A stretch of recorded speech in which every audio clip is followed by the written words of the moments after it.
আসসালামু আলাইকুম, বাংলা স্পোর্টসে আপনাদেরকে স্বাগতম। আমি বর্তমানে অবস্থান করছি বাংলাদেশের জাতীয় ফুটবল স্টেডিয়ামে। আর এই ফুটবল স্টেডিয়ামে আগামীকাল যে ম্যাচটি অনুষ্ঠিত হবে, বাংলাদেশ ফুটবল দল বনাম ভুটান ফুটবল দল। আর এই ফুটবল দলের প্রীতি ম্যাচ দিয়েই শুরু হতে যাচ্ছে দীর্ঘ 5 বছর পর আবারও জাতীয় ফুটবল স্টেডিয়ামের এই পথ চলা। আর এই ফুটবল স্টেডিয়ামে এখন অনুশীলন করতে এসেছে ভুটান জাতীয় দলের খেলোয়াড়রা।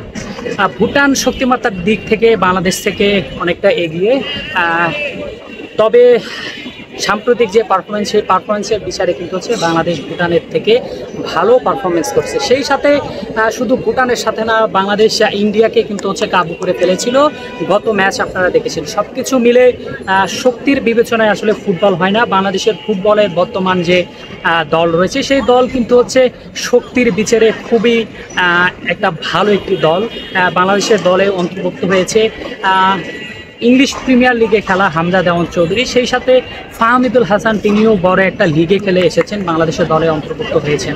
আগামীকাল এই মাঠেই অনুষ্ঠিত হবে বাংলাদেশ বনাম ভুটানের একটা প্রীতি ম্যাচ। সেই প্রীতি ম্যাচে আসলে মাঠ কাঁপাতে বাংলাদেশের ফাহমিদুল, জামাল ভুঁইয়া, হামজা চৌধুরী সহ যে বড় বড় ফুটবলার রয়েছে, তারা কিন্তু হচ্ছে তাদের স্কিল দিয়ে মাতাবেন এই ফুটবল স্টেডিয়ামে।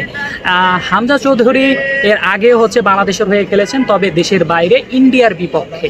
তবে এবার বাংলাদেশের মাটিতে তিনি খেলবেন প্রথমবার এবং বাংলাদেশের হয়েই খেলবেন এই বাংলাদেশের জাতীয় ফুটবল স্টেডিয়ামে।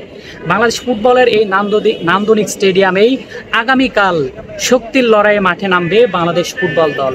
আর এই খেলাকে কেন্দ্র করেই কিন্তু হচ্ছে সবার আগে মাঠে এসে উপস্থিত হয়েছেন ভুটান ন্যাশনাল ফুটবল দল। তারা কিন্তু হচ্ছে ইতিমধ্যে এসেই তাদের যে পরিশ্রম তারা কিন্তু শুরু করে দিয়েছে। ভুটান দল কিন্তু অনেক পরিশ্রমী একটা দল। তাদের আপনারা দেখবেন তারা দীর্ঘক্ষণ অনুশীলন করে থাকে, দীর্ঘক্ষণ প্র্যাকটিসের মধ্যেই থাকে, যার কারণে মাঠের খেলায় তারা খুবই শক্তি সামর্থ্যের দিক দিয়ে অনেক বেশি থাকবেন, এগিয়ে থাকবেন এবং তাদের এনার্জিও অনেক বেশি।